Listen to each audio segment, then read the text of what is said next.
FedEx Forum and the American Home Shield Studio. This is The Odds Couple on GrindCityMedia.com. Handicapping all the football action, here's Rob Fisher and Lang Whitaker.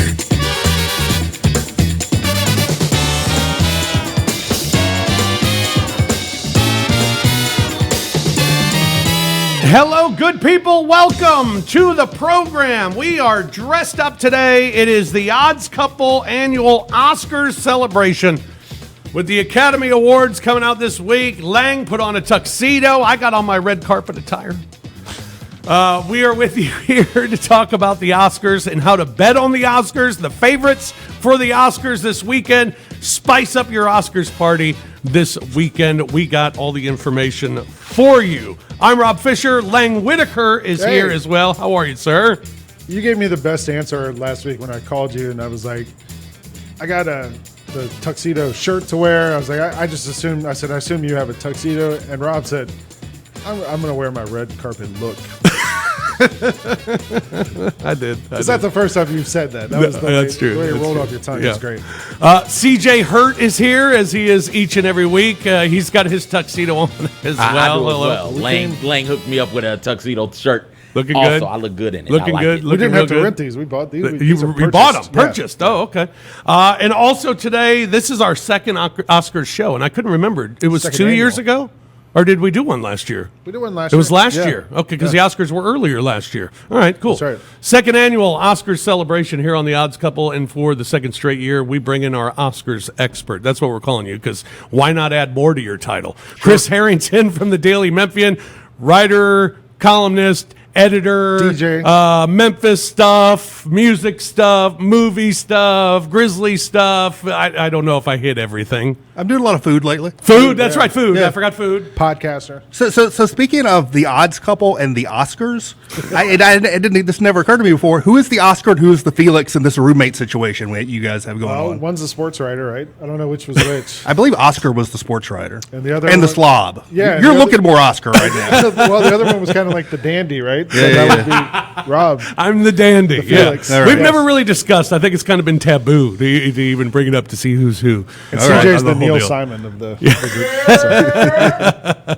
How are you, man? Good to see you. Thanks for coming in. I'm doing well. Like everyone else, I yearn for human interaction these days. Yeah. So it's nice to be in studio with you guys. Yeah, no doubt about it. And it's been we were talking on the way up here. It's been a weird year for movies, obviously, because of not being able to go to theaters for the longest time. Right. Having movies streamed and how much has that affected it? How weird, how affected has the industry as a whole been this year? Well, I mean, a lot of movies, more so like blockbuster kind of stuff, but I think some stuff that would have in a normal year been Oscar contenders, a lot of movies just got pulled and got held, because people were waiting until you could have big audiences in the theaters, right? From big movies like, the James Bond and the Fast and Furious movies got pushed, but like the Wes Anderson movie would have come out last year. The guy did Rushmore and Royal Tenenbaums, like that may have been an Oscar nominee, right? That got held. That got pushed back a year. And so it really sort of cleared out the field. And that you could certainly argue, and I think I would, that that's lessened the quality. But it's also sort of opened the door for some smaller movies that may have not gotten as much of I wouldn't say an audience, because you wonder how much of an audience any of this has gotten, really. Right. But in terms of recognition, I've seen 7 of the 8 Best Picture nominees, and there are a handful of major nominee movies I haven't seen, probably more than in most years, but I've seen most of them. But this is the first year, like probably since I was, 15 or younger, it's the first year I have not seen a single Best Picture nominee in a movie theater. None of them. I've seen them on streaming links and DVD links and all of that kind of stuff. What was the last movie you saw in a theater? It's been a long time. It was actually, and I feel this was like a good month or two pre-pandemic, actually, I feel bad to say. The last movie I saw in a movie theater was my second screen. I know you've seen this because I was in the same theater as you the first time I saw it. It was my second screening of Uncut Gems, which I saw in Dallas the day after the Cotton Bowl. Wow. I was in Dallas for the Cotton Bowl. My wife and I, she hadn't seen it yet. We went to a movie theater to see Uncut Gems. Very nice. You wanted to feel stressed out for 2 more hours. Yes. More stress after the Tigers lost. Yeah. All right, so we have a lot of contenders, and it seems like the overwhelming contender is Nomadland. Yeah, and I'm a big fan of Nomadland. I think it's probably the best movie I saw last year. But it's kind of this dovetails with your general question about the movies this year. I think what's unfortunate about it is if you go back a year ago when we were in this room talking about the Oscars, you know, the film that ended up winning was Parasite, the Korean movie, right. and the big contender with it was Once Upon a Time in Hollywood, which is a Quentin Tarantino movie. And those weren't like big blockbusters, but those were movies that had built pretty big enthusiastic audiences in theaters before it got to Oscar time. And so people were fans of those movies before they became Oscar nominees. Right. I think with Nomadland, what's unfortunate about it to me, it's really a movie people associate with the Oscars. It's like for a lot of people, you didn't know what it was until you knew it was an Oscar frontrunner, right? and I think to think of it as only an Oscars movie and not like a movie that people like before it gets to that point is sort of unfortunate. But I think it's quite good. It's a movie it's a small movie, but it's produced by Frances McDormand, who stars in it. And it's based on a book, a nonfiction book, and it's about an actual subculture, or at least it was. The movie set about 10 years ago. An actual subculture of people who... The Frances McDormand character is a woman who loses her husband, loses her job, loses her house, and finds herself falling in with this subculture called nomads, people who live out of their vans, drive around the American West from place to place and work seasonal jobs. And it's sort of like a journalistic, depiction of that subculture.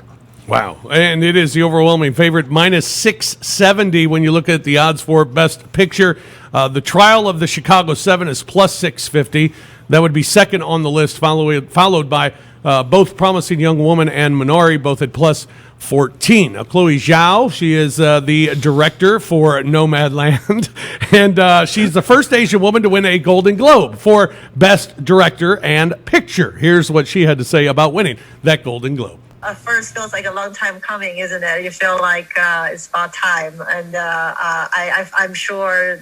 I'm sure there's many other before me that deserve the same recognition. I just love what I do.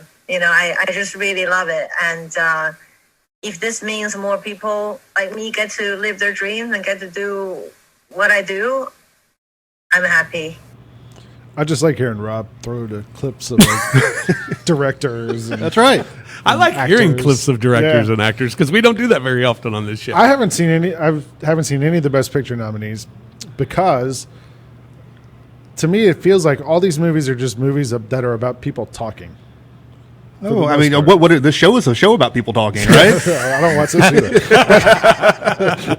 But for the most part, like when I think movie, like I want to go to a movie and see like things happen and special effects and that kind of stuff. And I feel like these are mostly just movies about people talking. Like the Trial of the Chicago 7, is it, or 12? I mean, that's sort of a courtroom drama. It's got some reenactment stuff of it's based on the actual story of the 1968 Chicago Democratic Convention and the protests that happened. It's a Sorkin one, right? It's a Sorkin one. I'm not a big fan of it. It's easy. A lot of these movies, not all of them, some of them are easy to see now depending on what streaming services you subscribe to. Trial of Chicago 7 and Mank are both, I know, on Netflix. Nomadland's on Hulu. Sound of Metal is on Amazon Prime. Judas and the Black Messiah was on HBO Max, but may not be at the moment. One Night in Miami is on Amazon Prime. That's not a Best Picture nominee, but it is on Amazon Prime. And the other one, Minari, is Minari. I don't know. I'm not sure what it's on. It's just on demand. Like it was $25 to rent. Right. So I was like, no, I'm not going to rent that. Yeah, and I mentioned, and I'm up front with you. I'll be up front with the people. I haven't seen any of these movies either. So, and I asked you, and you said this might be the biggest year as far as the number of people who haven't seen. Yeah, I told you this on the way up. My guess is that, and I would even say, like, even if you consider there are 8 nominees and go back to the years where there are 5, I would guess fewer people collectively have seen the Best Picture nominees this year than maybe any other year. Yeah. And partly that's because of the movie theater shutdown and they're all spread out over all these different streaming services. And partly it's because so many what would have been big movies were taken out of circulation because of the pandemic. Yeah. These are generally sort of smaller, more esoteric movies than even would be the Oscar norm, I think. I think usually also like a movie like last year, like Parasite, I guess you consider that it takes place in one house, but there was still stuff that happens, and I mean that's a thriller. There's a lot of violence and a lot of action and pacing. It's a fun movie, but then like Once Upon a Time in Hollywood, That's sort of a blockbuster, right? I mean, Yeah, it has that's DiCaprio it's a Quentin Tarantino movie Right, with so, Brad like- Pitt and Leonardo DiCaprio. But I feel like yeah. usually in years past of the Best Picture nominees, there's 3 or 4 that are like kind of big blockbuster-ish with Right. stars and stuff like that. No. And then there's a couple smaller ones. But this year it feels like mostly smaller to me. Yeah, but I think that's because there were no big movies this year. Yeah. It's not so much. There was one attempt at one, Tenet, the Christopher Nolan movie. That's a big movie, a complicated and I felt kind of boring movie that came out and was in theaters and is a big blockbuster or special effects kind of thing. But this year, in a lot of years, it's like those are not the kind of movies that get nominated for Oscars necessarily. Yeah. But this year, they just didn't exist for the most part. The Father, it's the long shot on the Best Picture at plus 8,000. Sir Anthony Hopkins. Yeah, that's the only Best Picture nominee I have not seen, so I can't tell you a lot about it. But stars 2 heavyweight actors, Anthony Hopkins and Olivia Colman, who won Best Actress a few years ago. The Queen, right? And she played the Queen in a different movie. The Favorite. Yes, in The was a Favorite, great movie. and then she also plays currently the Queen on The Crown, the Netflix right. series. So a couple heavyweight actors in that, sort of an actor showcase. But that is the only Best Picture nominee I haven't personally seen. Well, 8,000 to 1? plus 8,000. Plus 8,000. Put down 100, you win 8,000, man. So what is that? 80 to 1? 80 to 1? Put 10 on it. 1.2%. Florian Zeller, he is the director of The Father, and he talks about the film. This film is not about dementia. It's about, dealing with elderly parents. It's about love. It's about, this relationship between a father and a daughter. In a way, it's a love story between father and a daughter. And I would love just people to feel that and to maybe to realize that we are alive, and it means a lot. Where'd you get that quote? I don't know. But it's a very emotional film, apparently. Yeah. Sounds touching. Yes. It's a long shot at plus 8,000. All right. Let's get props. The Best Picture odds, again, Nomadland at minus 670. The Trial of Chicago 7 is plus 650. Promising Young Woman plus 1,400. Minari plus 1,400 as well. Mank at plus 2,800. Judas and the Black Messiah plus 3,000. Sound of Metal plus 5,000. And then Father at plus 8,000. All right, if we're betting on Best Picture, is Nomadland, you're not going to win any money on Nomadland, so if you had to take one, who might it be? Yeah, I think Nomadland is the safe pick. If I had to take one of the underdogs, I would go Minari, which I think people who've seen Minari really like it and sort of love it. And I think it could be an underdog pick in the context of what is the whole field of underdogs. Mm-hmm. But if I had to pick one movie other than Nomadland to pull a surprise, it would probably be that. All right, that's plus 1,400. That's good. I hear a lot of people talking about Minari, and Sound of Metal is the other one I've heard a lot. I really like Sound of Metal. It has no chance to win Best Picture, like zero. You'd be wasting plus your money 5,000, on that. So, yeah. Minari, I could see some long shot sneak through, but Sound of Metal is not going to win Best Picture. But I really like it. Minari set in Arkansas, right? Minari is set in Arkansas. There you go. Long shot. I'm writing it down. Long shot Minari plus 1,400. You heard it here first on our Oscars extravaganza. You know what we have coming up next? We have Lance Taylor. Yes. Our handicapper, talking Oscars with us as well. We'll do that when we return here on The Odds Couple. Yeah, I've always thought maybe a fun dunk contest wrinkle would be just to dunk on people. Instead of jumping over them, have them stand there and make a half-hearted attempt to block your dunk and then just destroy them. Okay, yeah, but then who's going to sign up for that? Who's like, yeah, I'll be the poster. Join Lang Whitaker and me, Kelsey Wright Johnson, every Thursday as we debate the hottest topics in the NBA. IMHO on grindcitymedia.com, YouTube, and our social channels.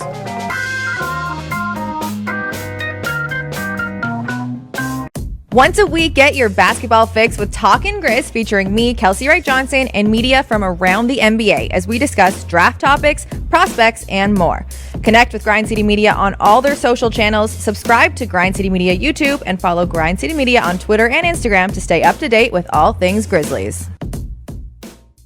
I will say this, that this started a long time ago in my life. I have a love of potatoes. I never thought that I would get recognized for my love of potatoes. So this is our first step. Our next step is trying to get to the Idaho Potato Bowl, where Megan can be in charge of dumping the giant Gatorade bin of French fries on the winning After coach. I have eaten some of them. Rise and Grind with Jessica and Megan. Live daily at 8 a.m. on grindcitymedia.com.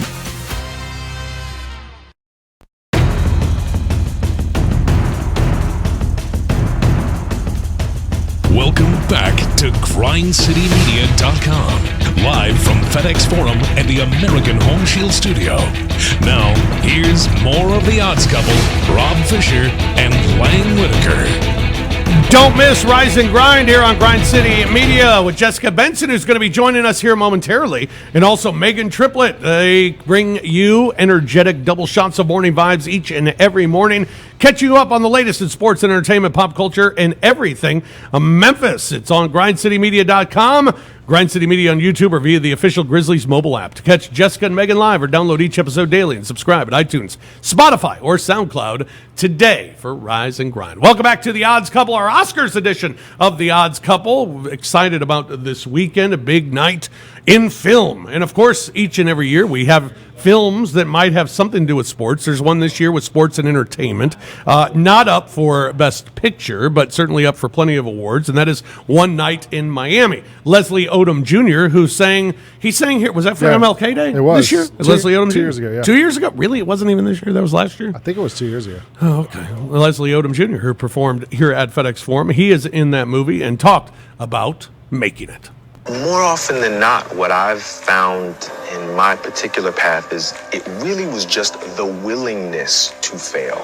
Willingness to fail didn't actually lead to failure. In some way, it led to these moments of real change when, I thought the limit of my ability was right here, but it's a lot farther. I didn't realize that the ceiling was so high. You don't find that out until you're willing to fall on your face trying to tap it. Actors are weird. It sounded like something weird was going to happen behind him. That music, it's foreboding. Oh, man. All right. It's time to talk more Oscars. We're happy to have Chris Herrington here from the Daily Memphian and joining us now on the phone as well. From WJOX in Birmingham, he's host of the Roundtable. You can get him on Twitter at @TheLanceTaylor and get his picks each and every day from Lance'sLock.com. Lance Taylor joins us from Birmingham. Hello, Lance. Hello, fellas. It's been too long. I hope everyone is well, getting ready for the Oscars this weekend. Yeah, man. Are you going to have any locks on the Oscars this weekend? You know, I used to, Rob. Honestly, I used to dabble in this a little bit, but the way the betting market is now, it's way too predictable. So, and I started to get out in front of this.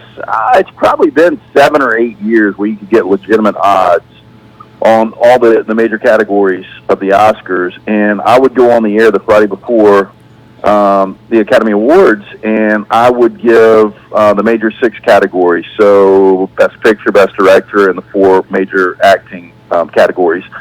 And I would normally go 6 for 6, worst case 5 and 1, and people thought I was just some kind of soothsayer.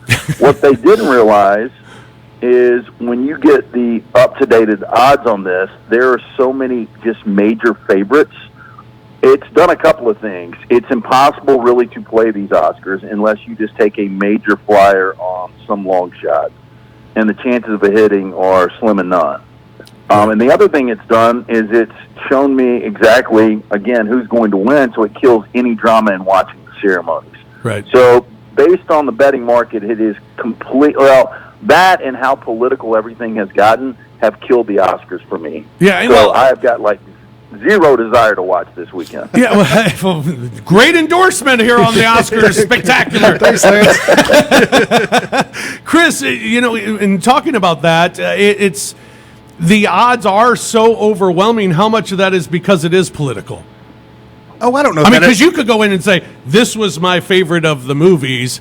I would want to bet it, but that might be stupid because there is such an overwhelming favorite. I mean, if you mean political in a broader sense, I'm not sure that has nothing to do with it. But if you mean political in terms of like movie politics kind of thing, like campaigning for awards, I think part of it is that there are so many other awards now that lead up to the Oscars. You got the Golden Globes and what's called the BAFTA, which is the British stuff, and the SAG Awards, Screen Actors Guild, and you have all these critics groups. You have all these other awards that. It's like, in the NBA, if there were like 5 other MVP awards that weren't the sanctioned MVP award, but you have roughly overlapping voting with it. Right. So like ESPN now has been doing, because I'm one of the people they asked, even though I don't have an awards vote, they do like the straw poll like every 6 weeks on the MVP. Right. And so it's almost like because there's such a cross-section of people doing that who are also the voters. Right. I think there's just so much information about it. who's voting and what their preferences are based on all these other awards, that probably takes a lot of mystery out of it. Right. Lance, when you see these movies, how many of them did you see, and what stood out for you? Well, okay, so I've only seen 2 of the Best Picture nominations. I've seen Trial of the Chicago 7, which to me was the best picture I saw this year, Netflix original. I saw it a few months ago. And I saw Mank, another Netflix original that was based on Herman Mankiewicz. I don't know if you guys saw it, the guy that actually wrote the screenplay for Citizen Kane, which is viewed by a lot of people as the bar when it comes to cinema in America, which I thought it was really good too. There were a few that I really wanted to see. The Minari, I want to see. I haven't watched that yet. I want to see Sound of Metal. I almost watched that a couple of months ago, and I want to see The Father. And typically, that's another thing that bothers me about this. I used to, when it was dumbed down to just 5 in the Best Picture category, which I thought made the most sense, I would always watch all 5. Before the weekend, I'd be prepared. I'd go in. And what Chris was just talking about, these other awards have kind of diluted it. Back in the day, it seemed like, and I know that others were there, it just wasn't, I guess, as reported, but it seems like it went from Golden Globes to Oscars. And just because you won Best Actor or Best Picture in the Golden Globes, and I know there was multiple categories, musical comedy and then drama, you didn't necessarily win when it got to the Oscars. So I think there was still a little drama when it came to that. But I just liked when it was 5 pictures. With all that said, I've only seen 2, Trial of the Chicago 7 and Mank. Trial of the Chicago 7 would be that one if you wanted to take a flyer on, kind of a long shot. I think they're sitting at 6-1 right now. It looks like Nomadland is going to sweep pretty much everything. I haven't seen it. Frances McDormand, whatever she does, pretty much is gold, though. Yeah. Lance, did you see One Night in Miami? I haven't seen that. Chris? Yep. And I got mixed reviews on it. I mean, obviously, Rotten Tomatoes, gave it a lot of love. But, talking to a couple of other people, they said it was good, not great. But, it looked good to me. Have you guys seen it? Well, that's one of those movies that when I see the previews, I'm like, I think I'd really like that movie. That sounds fun. That sounds exciting. Chris, what did you think? I liked it. I didn't love it. It's one of that and then Minari, which did get a Best Picture nominee, are actually movies that debuted in Memphis on the big screen this year as part of the Indie Memphis Film Festival. So they actually got Memphis releases at the drive-in as part of that film festival. And I was able to see both, not at the drive-in, but I got access to them early on based on that. Access to them? Media access. One Night in Miami is good. I'm not surprised it's not a Best Picture nominee. It did to me, it doesn't quite rise to that level. But, it's based on a true story. It's a fictionalization, and it takes, 4 real historical figures, Sam Cooke, Malcolm X, Jim Brown, and then Cassius Clay on the verge of becoming Muhammad Ali. And it's set in Miami right after the Sonny Liston fight. And it's basically, it takes those 4 characters and puts them in a hotel room and has them give voice to all the conflicts, the social conflicts and personal conflicts that black men were experiencing at that moment relative to the civil rights movement and relative to their own fame in America. And it's quite interesting on that basis. It was a play that was adapted for a movie, and it has sort of that theatrical, speechifying sort of feel to it. Right. So I didn't think it was like a great film by any stretch, but I certainly would recommend people seeing it. Sounds like people talking for an hour. It is totally. It's 2 hours of people talking. Lang's upset, Lance, because he thinks all these movies this year are people talking. That's all it is, just people talking. I'm a dialogue guy. I just introduced my little guy to the Rocky franchise this weekend. Nice. And I told him, Rocky is by far the best. You're not going to enjoy it because you're 13 as much, because it's all about dialogue. It's about character development. If you know the backdrop in 1976, this little bitty independent film that Rocky, Sylvester Stallone basically, funded for himself, refused to give up the title character for anyone else. Just an incredible story. But once we get to 2, 3, and 4, you're really going to like the action. Yeah. Very cool. Lance, before we let you go, do want to ask about the site, lanceslock.com. You got the locks on there every single day. People can subscribe. Before you give me the information on it, I want to ask you, how's baseball going so far? Baseball's going great. What has tripped me up, and look, you guys are right there in the NBA market. You do a ton for the Grizz. The NBA with these minutes and with the fluctuation of these numbers, and it's a day-to-day battle. And so I'm getting a little gun-shy with the NBA. Baseball's been great. We're 28-18 on the season right now, so we're killing baseball. We'll continue to do that. Lanceslock.com. It's only $90 for the entire month. You get everything. You get the NBA. You get Major League Baseball. Obviously, once we roll into football season, anything we put up, major championships in golf, we'll do match play in those.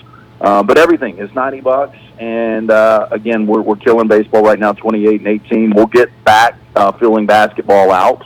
The NCAA tournament was good to us, but right now, man, I mean, you guys, you got your finger on the pulse, man. The NBA is gotten really, really difficult. Yes, it has. Lance, always a pleasure, man. Thank you so much for your time. Enjoy the Academy Awards this weekend. We'll talk to you again real soon.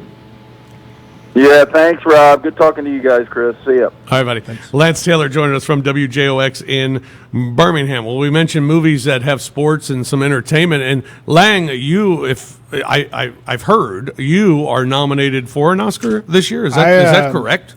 I have involvement, I have to say. Okay.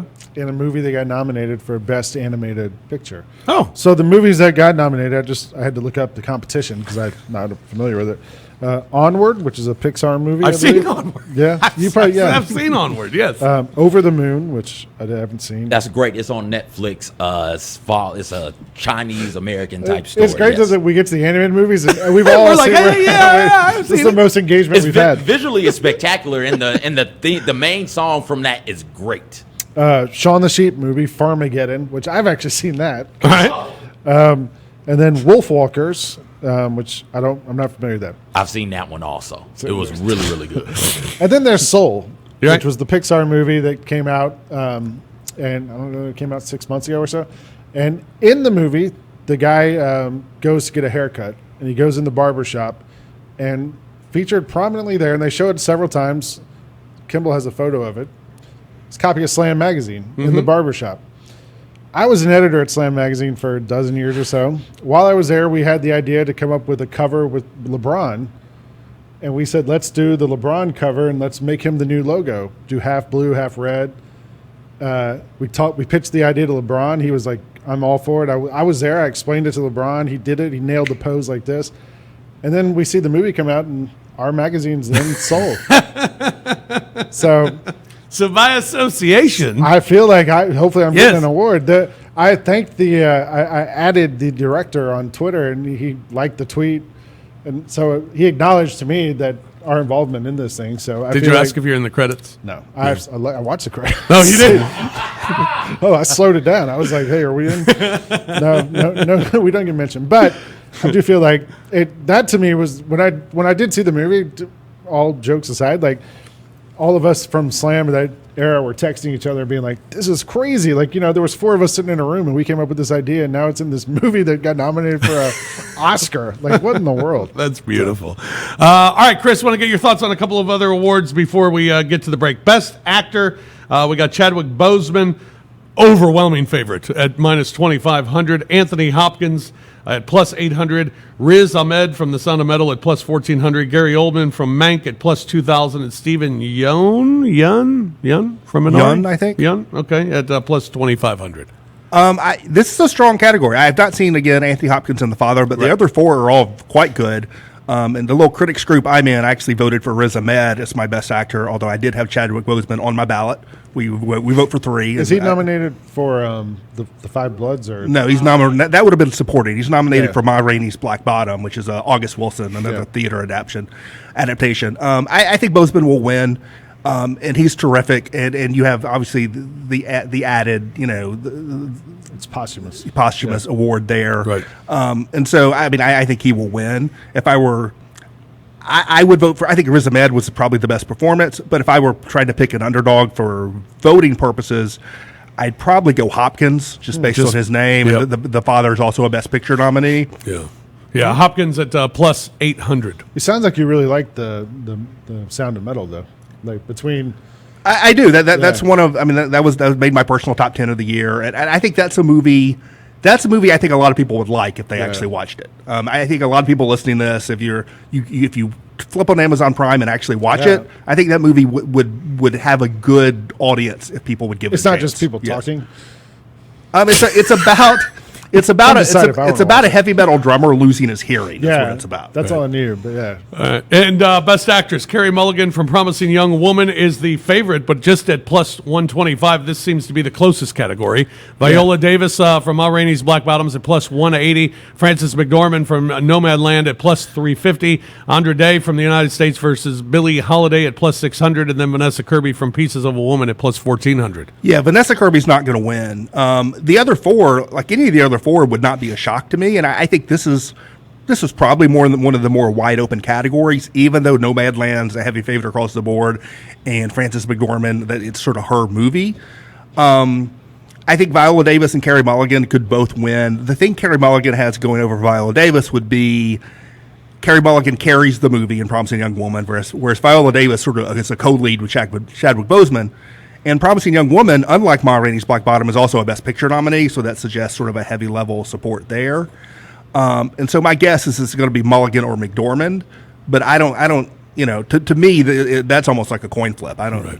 All right, might be the best category of the night. We'll take a break here on The Odds Couple. We'll come back. We'll wrap things up. Jessica Benson's going to join us as well. That's all straight ahead here on The Odds Couple on Grind City Media.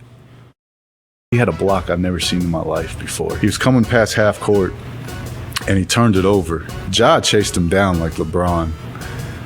Blocked a shot off the glass, fell down. So this kid, 6'6", he's a big kid, gets the ball and goes up to dunk it, right? Ja gets up off the floor. And blocked a dunk. Off vert and blocked another one. The Chris Vernon Show, live weekdays at noon on grindcitymedia.com, the Grizzlies mobile app, or wherever you get your podcasts. Once a week, get your basketball fix with Talkin' Grizz featuring me, Kelsey Wright Johnson, and media from around the NBA as we discuss draft topics, prospects, and more. Connect with Grind City Media on all their social channels, subscribe to Grind City Media YouTube, and follow Grind City Media on Twitter and Instagram to stay up to date with all things Grizzlies. I know everybody on this roster plays hard. We play together, and whoever lines it up with us, it doesn't really matter. Memphis versus everybody for sure. Kawhi, Justice Winslow with the takeaway. Dillon for three, down the well it goes. Ja banks it in, and one! Lob, Clark! Anderson for three. Boom! That's how we fight. That's how we fight. That's how we fight.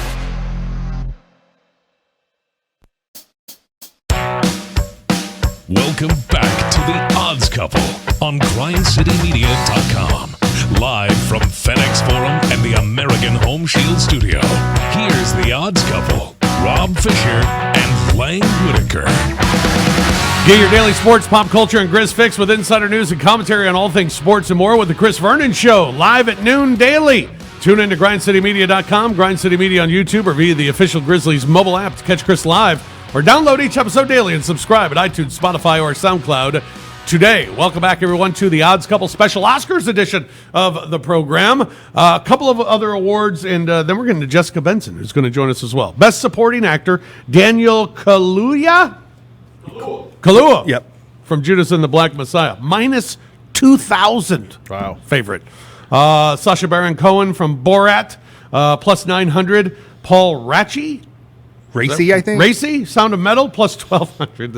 I'm so sorry. Leslie Odom Jr., plus 1,400 for One Night in Miami. And Lakeith Stanfield from Judas and the Black Messiah, plus 2,500. Again, Daniel Kaluuya, the overwhelming favorite. Yeah, I mean, that's probably the right bet. And here I am. You're right, Lang. I may be president of the Sound of Metal fan club, but Paul Racy in Sound of Metal is probably my favorite performance at any level in any movie last year. So that's where my vote would go. You wonder if there would be any vote splitting with Daniel Kaluuya and Lakeith Stanfield from the same movie. Yeah. It's odd that they're both in the supporting category. I think if you haven't seen Judas and the Black Messiah, basically Lakeith Stanfield is Judas and Daniel Kaluuya is the Black Messiah relative to the title. To me, Lakeith Stanfield is really a lead performance. It shouldn't be in the supporting. Kaluuya would be my personal second choice. I think he'll probably win. If I were wanting to put money on someone else that's an upset possibility, I'd probably put it on Sacha Baron Cohen, although I think that'd be a terrible choice. It wouldn't surprise me if it happened. Wow, all right, at plus 900. And then we have the Best Supporting Actress, and one of those is Amanda Seyfried, we believe, Seyfried, from Mank. She plays Marion Davis, talks about getting to be Marion Davis. Marion Davies was a movie star. She has a lot footage of her as her characters, the actress. You can get a sense of her essence very, very easily. She's accessible, and her characters are relatable. And I felt her in those roles. The first time I had the whole costume on, the first time I was really fully in Marion was for the camera tests. And I FaceTimed my father because I was in awe. The way I moved in these materials and even the shoes, it couldn't have been more authentic without me actually having been there. It was just a lot of masters doing their best to create this whole look. A lot of people doing a lot of research and spending a lot of hours making the wig and the fake fur and then finding all the costume jewelry. Every little piece, every little decision that was made really weighed heavily on me. I felt like I was being worn by her, and that, for the first time in my career, it really took me to a deeper space. She is the long shot of plus 1700. I remember her from Mean Girls. I felt like I was being worn by her too. It's a good journey from Mean Girls to the That's Oscar right. stage. How about that? She is fantastic in Mank. She plays a movie star? Is that what? She plays Marion Davies, who was William Randolph Hearst's. I don't think they were married. His paramour, I guess. Who is the model for the blonde, for a character in Citizen Kane. I think she is incredible in Mank. I'm surprised she is such a long shot. I would have pegged her as a favorite before like award stuff started happening. I think Mank, even though it got tons of nominations, is a movie that people just don't actually like. I do, but I really like it. It was my second favorite movie last year. But it's a movie that got sort of squeezed because it's so like film buff esoteric. I think general audiences struggle with it. But it got actually to death by actual film buffs who just nitpicked it apart. Right. And it got sort of crushed in the middle. But I think it's pretty great. I think she's the best thing in it. I did learn that the guy on Turner Classic Movies, Ben Mankiewicz, is related to the nephew, I think. The guy of Mank. How about that? Also, like, this is a movie about a writer and the life of a writer, I assume. Yeah, it's not even about the making of Citizen Kane. It's not even totally about the writing of Citizen Kane. It's about the experiences he had that fed into the idea of writing Citizen Kane. Well, I've had enough of the life of a writer. Like I've seen that movie for 40 years now, and I'm good. So. It is a pleasure to welcome to the program. We can't get enough Jessica, of her. You see her? Yeah, from the Rise and Grind program every morning here on... Look at this. It's Oscars Day. Hello, Jessica Benson. Hello. Were you excited to get all dressed up for the show? I was. Chris came home and he had no idea I was doing this, and he was like, "What are you wearing?" Here we go. Well, I know you enjoy these movies. What was your favorite of the best pictures this year? I do. I was very excited to hear. Hi, Chris Herrington. It's been so long. I was actually going to text you about Sound of Metal when we watched it last week, and then I realized you were going to be on the show, so I was like, hey, we can just talk about it on here. I loved Sound of Metal. I really did. I thought it was unique. I think all of the audio components to it are really intriguing. The acting was good.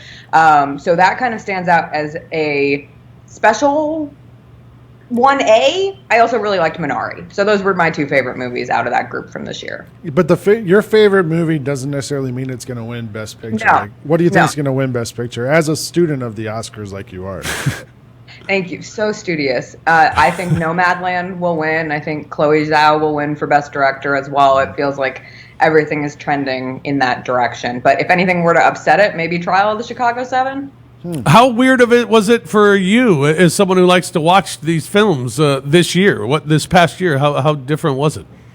It felt a little bit more like a chore because I didn't get the experience of going out and going to the movies, which I really usually enjoy, especially come Oscar season. And usually it kind of coincides with holiday break, and so you have some good movies to go see during Christmas. I mean, honestly, the only movie we haven't watched still is Mank, and we were supposed to watch it tonight, but I will be having to do an interview with Killian Tilly instead. So we're going to postpone Mank yet again because we have been postponing Mank since we rewatched Citizen Kane on New Year's Eve for the sole purpose of watching Mank afterwards. And it's one of those kick the can down the road kind of things. We might never watch it. Who knows?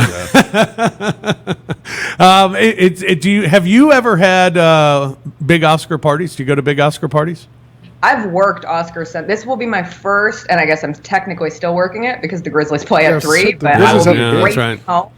I told Chris I really want like a nice fancy dinner and some champagne because I've worked every Oscar Sunday for the last 4 years at least. So usually I have to watch it in the newsroom by myself in my office, and it's kind of a solo journey. So I'm excited to watch with someone else. Chris, have you gone to Oscar parties? I'm trying to remember. I mean, it's been a while if I have. It's typically a sitting at home with my wife, sitting on the couch kind of thing. Right. I mean, my favorite parties these days is just hanging out with my family anyway. Right. And so I can't remember the last time we did a big, to me, you have a hard time watching things in those kind of settings anyway. They're made for people like Lang and I. We haven't seen them. We go there. We dress as Will Ferrell as the anchor man. We show up. We talk the whole time, and we sit there and we think, are the commercials going to be great? Thinking it's like a Super Bowl. I actually went. I went to an Oscar party here in Memphis. A couple years ago. Indie Memphis did a fundraiser the night of the Oscars at the video game place. Did you wear your T-shirt tuxedo? No, I actually had to wear something nice, a jacket. But I went to an Oscar. Maybe we should have one this year. You want to have one this year? After the Grizzlies game? Yeah. We could have a big party? Is the weather nice? Do it on the deck? I don't know. Outside? Yeah. All right. It's time for prop bets. We're going to go around. I want to find out what you think on these prop bets. Prop bets. Best actor speech time, 142 seconds. Over or under? Lang? Under. I'm gonna go under. Given I think people are ready to just get over with everything these days, so it won't be your typical ceremony. Right, Jessica? Under. Okay, that's 442. Well, I mean, this raises the question. 142 seconds. If Chadwick Boseman wins Best Actor, who's giving the speech? Then? Yeah, I don't know. I would guess his wife must do it. Right. Either way, there's going to be like some producer with a clock running, right? Like they're going to be music will play. They ain't going to let that thing go more than 2 minutes. The trial of the Chicago 7. Over under for how many Oscars they win. The over under is 1.5. Chris? I'm going under. I don't unless Sacha Baron Cohen pulls an upset in supporting actor. I'm looking. Okay, I think I picked it for best editing. That's the only thing I picked it for. So I got it getting 1. All right, Jessica. I'm gonna go over. Over. 2. 2. Okay. Did Sorkin get nominated? Yeah. Screenplay, I think. Yeah. Not director. Yeah. I don't know. I didn't see it. So yeah. I don't know. Mank. Over under 2.5. Jessica. Under, because I haven't seen it. I'm going under. I just don't, like I said earlier, I don't think people like Mank. I love Mank, but I don't think people really like it. And I got it winning production design. I think that's the only thing I had predicted it for. So I've got it winning 1. That's a very David Fincher thing, right? Yeah. I've seen it like 5 times on Netflix in the last 2 weeks when I'm like scrolling around in there, and you see that black and white screen and it says Mank, and I'm like, no, just keep going. Yeah, so I think it's going under 2. Jessica, you said No Man Land, and a lot of people say No Man Land's going to just go ahead and go in and win everything. The over under is only 2.5. Ooh. I'll put over, but I wish it wouldn't. I know Frances McDormand is supposed to win Best Actress. I really wish that it would go to Vanessa Kirby for Promising Young Woman, or not Promising Young Woman, for Pieces of a Woman. Pieces of a Woman, the other woman movie. I think that Shia LaBeouf ruined everything about that movie, but I finally watched it a couple weeks ago, and she's tremendous in it. I think No Man Land over 2.5. That's an easy over. It's going to win Best Picture, it's going to win Best Director, and it's going to win cinematography. It'll probably win more than that. Those first 2 for sure. But it's going to win those 3. It's going to win cinematography. So 3 for sure. Okay. I think it's a lock for cinematography unless people talk themselves into the black and white of Mank. If I had to watch one of these movies before Sunday night, which one do you guys think I should watch? Nomadland or you seem to like... I know. Nomadland was my favorite movie of the year, and it's the movie most likely to win, and so that would be Jessica? what I would tell you. You should watch Nomadland so you can say that you watch the movie that wins everything. So then you'll feel smarter. So when it wins, I can be like, I saw that. I saw that. And, I knew this was coming. All right, Lang, I'll ask you this one first. Over under total bleeps in acceptance speeches. Over under is 1.5. I'm going to go 0 because they don't use the bleep sound anymore. Now they just hit the mute button because it's on pause. That's like right. you don't hear the bleep anymore. You just pause. Now it's just like the audio drops. So I'm going to go 0. I'm going to take the under. Chris, over under bleeps 1.5. I'll go the over. Maybe just the oddness of everything will have people loosened up a little bit. I'll go over. Yeah, that could be the deal. Jessica? I'm for sure going over at least 2. It's A lot been of year. drinking, right? Is it in person this year? Like, I don't even know. It is, but it's not. It's like spread out in person. Yeah, and it's actually being directed. The Oscars are being directed by Steven Soderbergh, who did Ocean's 11 Yes. and Aaron Brockovich and all of that. Sexualized video. Chris, Yep. did I hear right that they're all gathering at Union Station? I in believe that LA? is correct. Well, all that are they're going to have satellite locations because the international and people are not going to travel probably. But the primary location will be all. I believe you're correct about that in-person situation. This is my favorite one. Will a presenter announce the wrong winner? See, I just screwed up. Will a presenter announce the wrong winner? Yes, it's plus 1,400 on yes. No is minus 10,000. So certainly if you're going to bet it, you got to bet yes. I'd bet no. I got to think after the whole La La Land midnight thing that there are better safeguards in place maybe now. That's probably a good idea. Will they announce I'm sorry, the Moonlight. wrong... I said midnight. Moonlight. Moonlight, yeah. Will they announce the wrong winner, Jessica? No, they don't want that smoke again. No. Ever again. All right. Well, it's coming up this weekend. I liked your question of if there was a movie that we were supposed to watch, which one? And you both say Nomadland. So we need to see that. For people, because when you describe movies, Chris, you talk about the cinema aspect, and people watch movies. You watch movies different than I watch movies.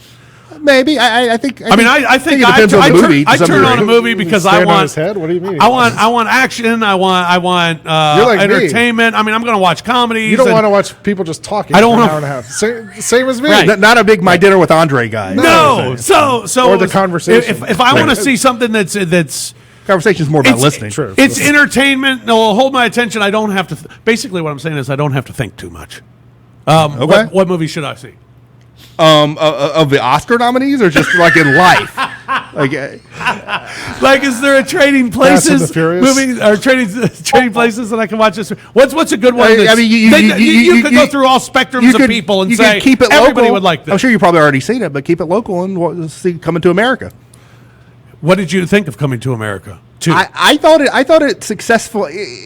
It was taking on a difficult task. Yes, very difficult. I thought it was successfully accomplished what it was trying to accomplish. It was a little bit of a let's get the band back together and enjoy getting the band back together. That was sort of the point, really. But I that was another week of family watch with my wife and kids, and we all watched it together. I think technically, no, we watched the first one first, the original, which ended up being my son's first R-rated movie. We think Nice. The new one's PG-13. But the whole family enjoyed it, and so I good for Craig Brewer, and I think that's a fun movie. Jessica, did you see it? No, I did not see Coming to America, but I was saying if you want to watch one, you should watch the animated movie Soul.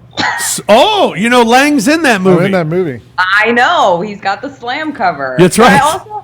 I'd say, like, of the Best Picture nominees, though, if you wanted to add one more, I would say Judas and the Black Messiah, because it's kind of like an action spy movie. Yeah, it is kind of a spy. It's sort of like The Departed, a little bit more serious, a little less exciting. Yeah, but I don't like know The if Departed. Soul it really fits what Rob's looking for, because we watched Soul, and my then 10-year-old, as soon as the credits rolled, looked up and said, "That was deep." You can't watch any of the Pixar movies, That's an man. action movie, man. Somebody dies, the guy falls down in the sewer, and then goes to heaven. There's all sorts of chase stuff in there. scenes and the whole thing. Sure. That's Wow. an action movie. It's a fun one. Man. All right, Jessica. Philosophical. Watch that with your family, your kids. Okay. They'll be into it. Deep. Jessica, thank you so much for your time. We always appreciate you joining the show. Love that you dressed up for Oscar celebration. Love the sunglasses. Very Dylan of you. Thank you. Have a wonderful day. Thanks, Jessica. We'll see you on Rise and Grind. Appreciate your time. Chris, thank you much, man, for coming in. We really appreciate it because we need your expertise in this Gravitas. field. Yes, gravitas is because we're wearing tuxedo T-shirts. Chris watches movies differently than we do. Apparently, He so. does. I appreciate it though. Thanks for having me. I think you're wonderful on the movie talk, and so we love having you here for Oscars week. So thank you very much for joining us. All right, that's going to do it. Enjoy the Oscars. Hopefully you'll bet on them. Hopefully you'll enjoy them, and hopefully you'll win some money on them with some of these long shots as well as we gave you today. Next week we're back with you talking NFL draft and the odds on all that good stuff. That's coming your way next week here on The Odds Couple. For CJ, for Lang, for Chris, Jessica, I'm Fish. Thank you, Kimball. We'll talk to you next week here on The Odds Couple.